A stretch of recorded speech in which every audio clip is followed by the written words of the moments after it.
कक्षा 12 के हिंदी के सभी बच्चों को मेरा राधे राधे। कल हमने आपको राष्ट्र कवि मैथिली शरण गुप्त जी के द्वारा लिखा गया कैकेयी का अनुताप, इस चैप्टर का थोड़ा सा अंश लेक्चर 1 में दिया था।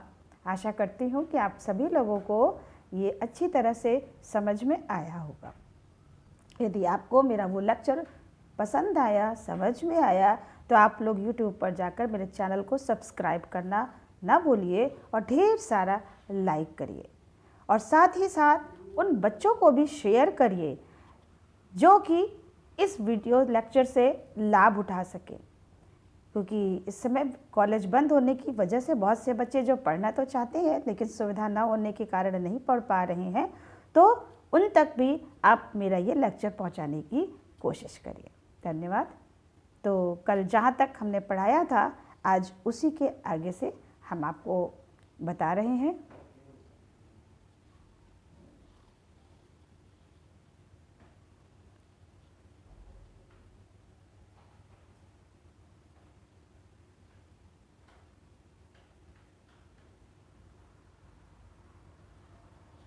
ये चित्र फोटो जो लगी है, इसका तो आप अनुमान लगा ही लिए होंगे कि ये उस समय का है जब मंथरा कैकेयी के कान भरती है कि वो राजा दशरथ से 2 वर मांगे और एक से राम को वनवास, दूसरे से भरत को राजगद्दी।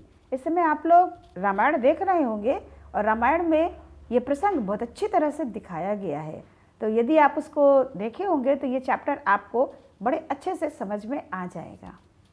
चलिए उसी के आगे से, मुझसे मैंने ही आज स्वयं मुँह फेरा, हे आर्य बता दो तुम ही अभीप्सित मेरा। यहाँ पर भरत जी पुनः श्री रामचंद्र जी से कहते हैं कि मुझे अपने जीवन से अत्यधिक ही ग्लानि हो रही है। मुँह फेरने का मतलब घृणा हो जाना, विरक्ति हो जाना। तो यहाँ पर मुँह फेरने का तात्पर्य इसी से है। तो मुझसे मैंने ही आज स्वयं मुँह फेरा। भरत जी रामचंद्र जी से कहते हैं कि हे भाई, मुझे अपने जीवन से अत्यधिक ग्लानि हो रही है और अब तो मुझे स्वयं से ही विरक्ति हो गई है, घृणा हो गई है। और जिसे अब स्वयं से ही घृणा हो जाए तो भला बताइए कि उसकी कौन सी अभिलाषा शेष हो सकती है। आप ही बता दीजिए कि मेरी अब कौन सी अभिलाषा शेष बची हुई है। प्रभु ने भाई को पकड़ हृदय पर खींचा, रोदन जल से सविनोद उन्हें फिर सींचा। सविनोद माने प्रेम पूर्वक या प्रसन्नता से।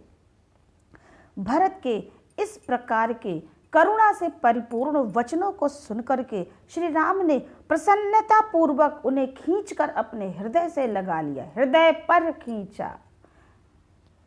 भरत जी के मुंह से निकले हुए इस प्रकार के करुणापूर्ण शब्दों को जैसे ही भगवान श्री राम ने सुना, उन्होंने अत्यंत प्रसन्नता के साथ उन्हें खींचकर अपने हृदय से लगा लिया और रोदन जल से सविनोद उन्हें फिर सींचा और अपने आंसू उन पर बरसाते हुए कहने लगे, उसके आशय की थाह मिलेगी किसको, जनकर जननी ही जान न पाई जिसको। जनकर का मतलब है जन्म देकर और जननी माने माता, आशय माने इच्छा या ये कह सकते अनुमान, और था माने गहराई। श्री रामचंद्र जी कहते हैं कि जिसके उच्च भावों की गहराई का अनुमान जब जन्म देने वाली माता ही नहीं जान पाई, तो उसके हृदय की गहराई को भला दूसरा कौन समझ सकता है। उसके आशय की थाह मिलेगी किसको, जनकर जननी ही जान न पाई जिसको।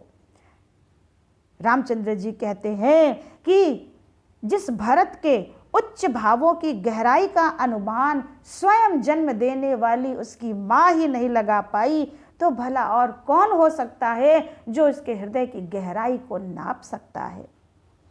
यहाँ पर उपमा और अनुप्रास अलंकार है और सारी काव्यगत विशेषताएं जो मैंने पहले बताई थी। यह सच है तो अब लौट चलो तुम घर को, चौंके सब सुनकर अटल कैकेयी स्वर को। अब यहाँ पर दोनों भाइयों के बीच में वार्तालाप चल रहा था और जैसे ही श्री रामचंद्र जी ने यह बात कही, कैकेयी बीच में खड़ी हो जाती है और तुरंत ही ये बोलने लगती है, श्री राम को संबोधित करते हुए कहती है, अपनी बात को लक्ष्य कर कैकेयी राम से कहती है कि यह सच है तो अब लौट चलो तुम घर को। कैकेयी श्री राम से कहती है कि हे राम, यदि ये बात सत्य है कि मैं माँ होकर के भी अपने पुत्र भरत को नहीं समझ पाई, तो तुम अब अयोध्या वापस लौट चलो। यह सच है। यह सच का तात्पर्य जो तुमने ऊपर कहा कि जन्म देकर के ही मैं अपने पुत्र को न समझ पाई। तो कैकेयी राम से कहती है कि हे राम, यदि तुम्हारी ये बात सत्य है कि मैं माँ होते हुए भी भरत के हृदय को नहीं समझ पाई, तो तुम अब वापस अयोध्या लौट चलो। अर्थात अपनी नासमझी से मैंने तुम्हें जो वनवास दिया था, मेरी उस भूल को अब तुम भुला दो। चौके सब सुनकर अटल कैकेयी स्वर को, अटल माने दृढ़, कैकेयी के मुंह से निकले दृढ़ता पूर्वक इस वचन को सुन करके वह उपस्थित जन समुदाय चौंक पड़ता है। सबने रानी की ओर अचानक देखा। अचानक पूरी सभा की दृष्टि जो है वो कैकेयी की तरफ मुड़ जाती है और सब रानी की ओर देखने लगते हैं। वैधव्य तुषार वृथा यथा असंख्य तरंगा, गलत लिखा है, वैधव्य तुषार वृता यथा विधुलेखा। यहाँ थोड़ा सा गलत लिखा हुआ है, मैं बोल दे रही हूँ। वैधव्य तुषार वृता यथा विधुलेखा। उस समय कैकेयी, वैधव्य माने विधवा रूप, तुषार वृता का मतलब है सफेद वस्त्र धारण किए हुए। तो जैसे ही कैकेयी ने दृढ़तापूर्वक ये वचन कहा, वहां उपस्थित जन समुदाय अचानक रानी की ओर देखने लगता है और उस समय रानी कैकेयी विधवा के वेश में सफेद वस्त्र को धारण किए हुए ऐसी प्रतीत हो रही थी यथा विधुलेखा। विधुलेखा माने चंद्रमा की चांदनी, मानो कोहरे से ढकी हुई कोई चंद्रमा की चांदनी हो। तुषार वृता का मतलब ओस से ढकी हुई, शायद हमने भी पहले गलत बताया था, सॉरी। तुषार वृता का मतलब ओस से ढकी हुई। तो जैसे ही उपस्थित जन समुदाय कैकेयी को देखता है, तो उस समय कैकेयी विधवा के वेश में सफेद वस्त्र धारण किए हुए ऐसी प्रतीत हो रही थी मानो ओस से ढकी हुई चंद्रमा की चांदनी हो। बैठी थी अचल तथापि असंख्य तरंगा। यद्यपि उस समय बैठी थी अचल तथापि असंख्य तरंगा, वह सिंही अब थी हाहा गोमुखी गंगा। यद्यपि उस समय कैकेयी निश्चल और स्थिर बैठी हुई थी। अचल माने स्थिर, तथापि माने फिर भी, असंख्य तरंगा, असंख्य माने अगणित, तरंगा माने भाव रूपी लहरें, उपकलंकार, तरंग माने लहरें, लेकिन यहाँ लहरों का तात्पर्य भाव रूपी लहरों से है। यद्यपि उस समय कैकेयी निश्चल और स्थिर बैठी हुई थी, फिर भी उसके हृदय में अनेक प्रकार की भाव रूपी लहरें उद्वेलित हो रही थी। वह सिंही अब थी हाहा गोमुखी गंगा। वह कैकेयी जो कभी सिंहनी का रूप धारण करने वाली होती थी, आज वही कैकेयी गोमुख से निकली हुई गंगा के समान शांत, शीतल और पवित्र हो उठी थी। अर्थात उसके मुख से गंगा जल के समान कल्याणकारी और मधुर शब्द निकल रहे थे। ये स्लाइड जिसमें आप देख रहे हैं कि जब भगवान श्री राम वनवास के लिए अयोध्या छोड़कर जा रहे हैं, तो किस तरह से राजा दशरथ, संपूर्ण नगरवासी वियोग में डूब गए थे।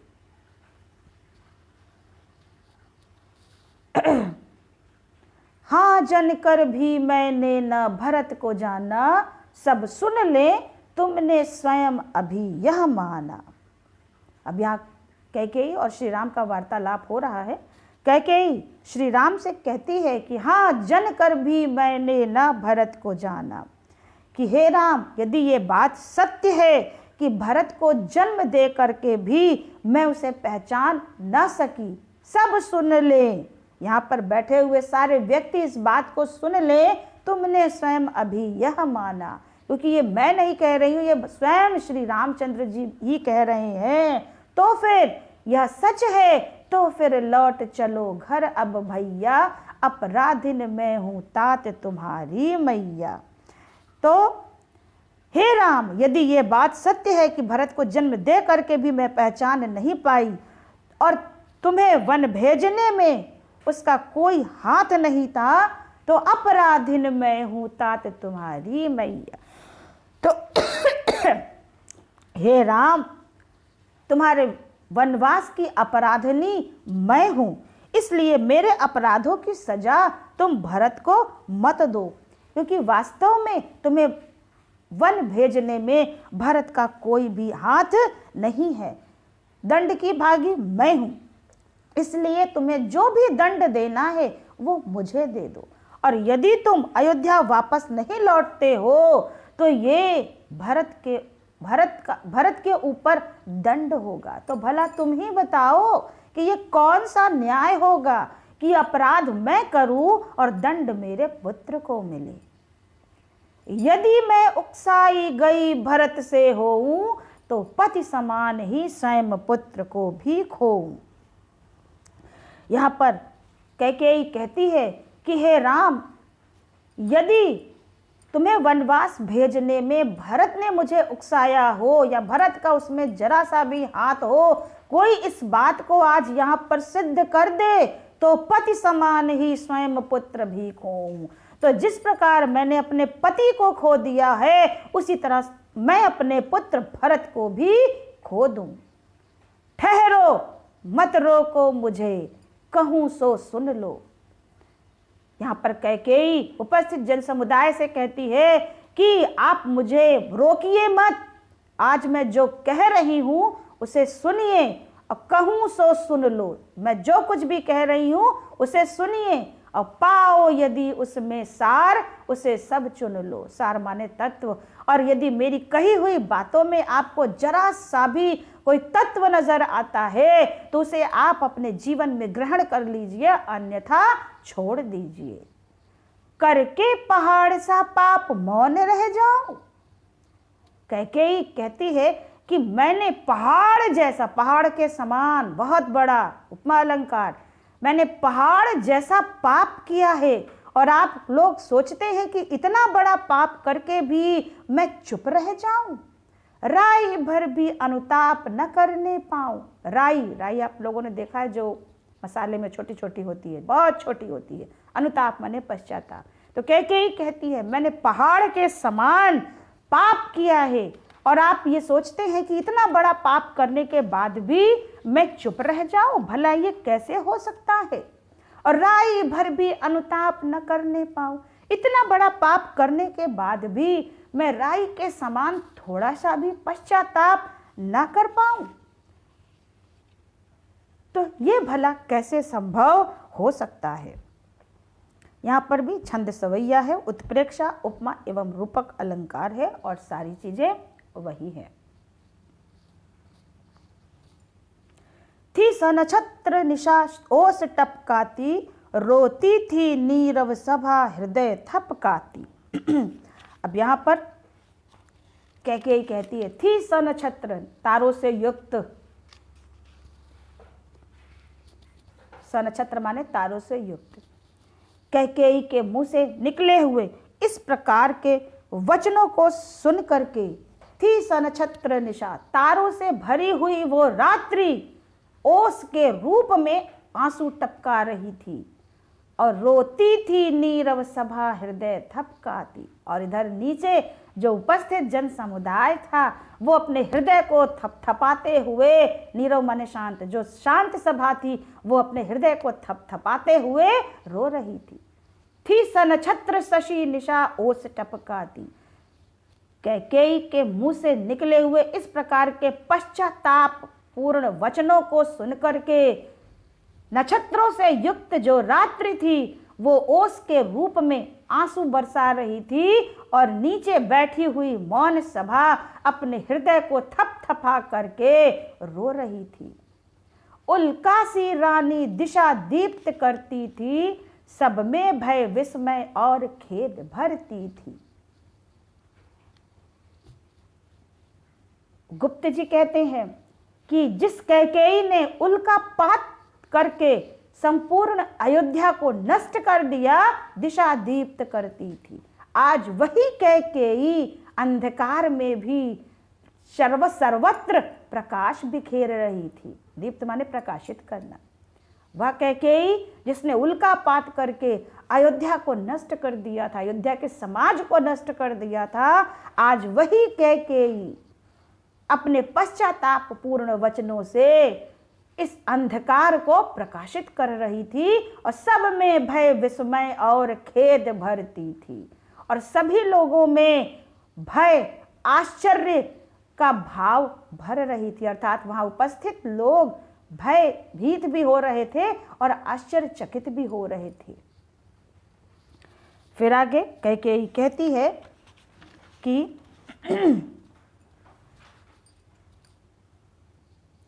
क्या कर सकती थी मरी मंथरा दासी, मेरा ही मन रह सका न निज विश्वासी। यहां पर कैकेयी स्पष्ट रूप से कहती है कि बेचारी मंथरा तो एक साधारण दासी थी, मंथरा उनकी दासी थी। तो कैकेयी कहती है कि बेचारी मंथरा तो एक साधारण दासी थी, उसके अंदर इतना बल कहाँ था कि वह उसके मन को बदल सकती। वास्तव में उसका अपने ही मन पर से विश्वास उठ गया था। मन रह सका न निज विश्वासी, निज माने अपना, उसका अपने मन पर से स्वयं ही विश्वास उठ गया था। तो क्या कर सकती थी मरी मंथरा दासी। कैकेयी स्पष्ट रूप से कहती है कि बेचारी मंथरा तो एक साधारण सी दासी थी, भला उसमें इतनी शक्ति कहाँ थी कि वो मेरे विचारों को बदल सकती थी। वास्तव में उसने मेरे विचार को नहीं बदला, मेरा अपने मन पर से ही स्वयं विश्वास उठ गया था।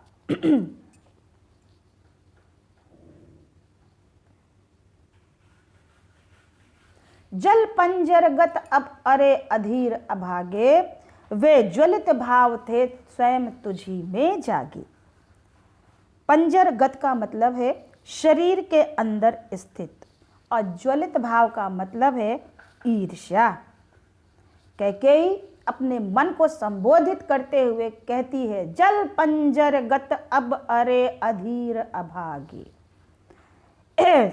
कैकेयी अपने मन को संबोधित करते हुए कहती है कि मेरे शरीर के भीतर स्थित मन, घर में ही आग लगाने वाले भाव तेरे अंदर ही जागे थे। हे अधीर अभागे मन, घर में आग लगाने वाले भाव तेरे अंदर ही जागे थे। इसलिए अब तेरी सजा यही है कि इस शरीर के अंदर रहते हुए भी तुझे जलना पड़ेगा। तो जल पंजरगत अब अरे अधीर अभागे, वे ज्वलित भाव थे स्वयं तुझी में जागे। कैकेयी अपने मन को संबोधित करते हुए कहती है कि मेरे शरीर के भीतर स्थित है अधीर अभागे मन, घर में आग लगाने वाले भाव तो तेरे अंदर ही जागे थे। इसलिए अब इस शरीर के भीतर ही रह करके तुझे इस आग में जलना पड़ेगा।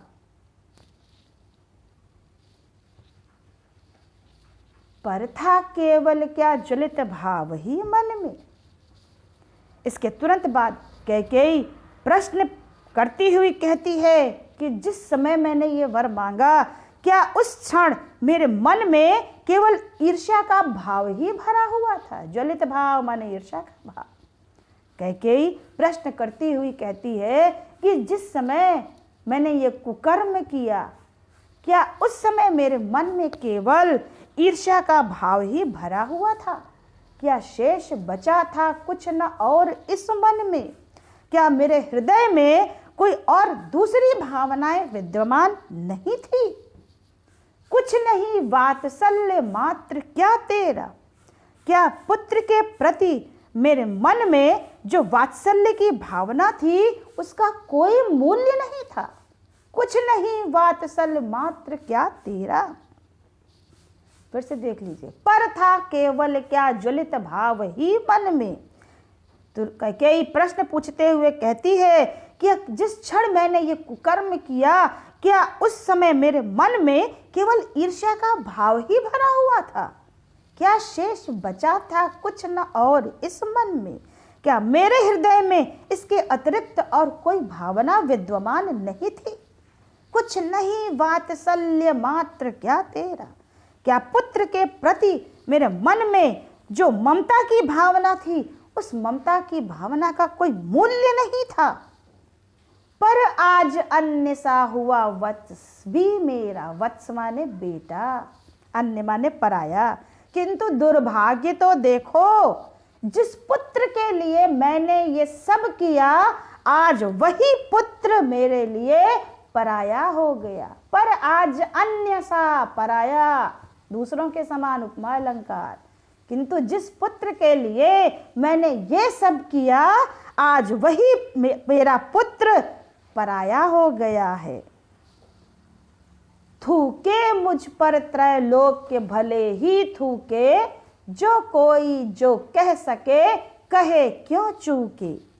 कैकेयी अपने कर्मों पर पश्चाताप करते हुए कहती है कि त्रैलोक के माने तीनों लोक, कि भले ही तीनों लोक मुझ पर थूके, मेरी निंदा करे, जो कोई जो कह सके कहे, जिसको जो कुछ भी कहना है, जिसके मन में जो भी बात आए वो कहे, क्यों चूके, वो कहने से चूके नहीं। छीने ना मातृपद किंतु भरत का मुझसे, हे राम दुहाई करूं और क्या तुझसे। किंतु हे राम मेरी तुमसे ये प्रार्थना है, मातृपद माने माता का भाव, कि मुझसे भरत की माता कहलाने का जो गौरव है, जो स्थान है, वो मुझसे न छीना जाए। हे राम मैं तुमसे ये प्रार्थना करती हूँ कि मुझे चाहे जो दंड दो, लेकिन मुझसे भरत की माता कहलाने का गौरव कोई मुझसे न छीने। थूके मुझ पर त्रैलोक के भले ही थूके, जो कोई जो कह सके कहे क्यों चूके। कैकेयी अपने कृत्यों पर पश्चाताप करते हुए कहती है कि आज भले ही तीनों लोक के लोग मेरी निंदा करे, मुझ पर थूके, जिसके मन में जो कुछ भी आए वह कहे, मेरा तिरस्कार करे, और ऐसा करने में कोई पीछे ना रहे, कोई चूके नहीं। किंतु छीने ना मातृपद किंतु भरत का मुझसे, रे राम दुहाई करूं और क्या तुझसे। किंतु हे राम मेरी तुमसे केवल इतनी प्रार्थना है कि मुझसे मेरी भरत की माता कहलाने का जो पद है वो मुझसे छीना न जाए। यहाँ पर अनुप्रास और उपमा अलंकार है, रस शांत है, गुण प्रसाद है, भाषा साहित्यिक खड़ी बोली है, शैली प्रबंधात्मक है। तो आज के लिए इतना ही। आशा करती हूँ कि ये भी आपको अच्छी तरह से समझ में आया होगा। बड़ा ही करुणा से परिपूर्ण वर्णन है, बहुत ही सरल भाषा में गुप्त जी ने लिखा हुआ है। फिर भी अपनी तरफ से मैंने सब पूरी तरह से समझाने की कोशिश की है। अगर फिर भी आपको समझ में नहीं आता है तो आप मुझसे टेलीग्राम चैनल पर जाकर के कोई भी प्रश्न पूछ सकती हैं। और यदि आपको मेरा ये वीडियो भी पसंद आया हो तो आप सभी लोग इस चैनल को लाइक करिए, YouTube पर जाकर के शेयर करिए और ढेर सारा लाइक करिए। आप सभी को राधे राधे, धन्यवाद।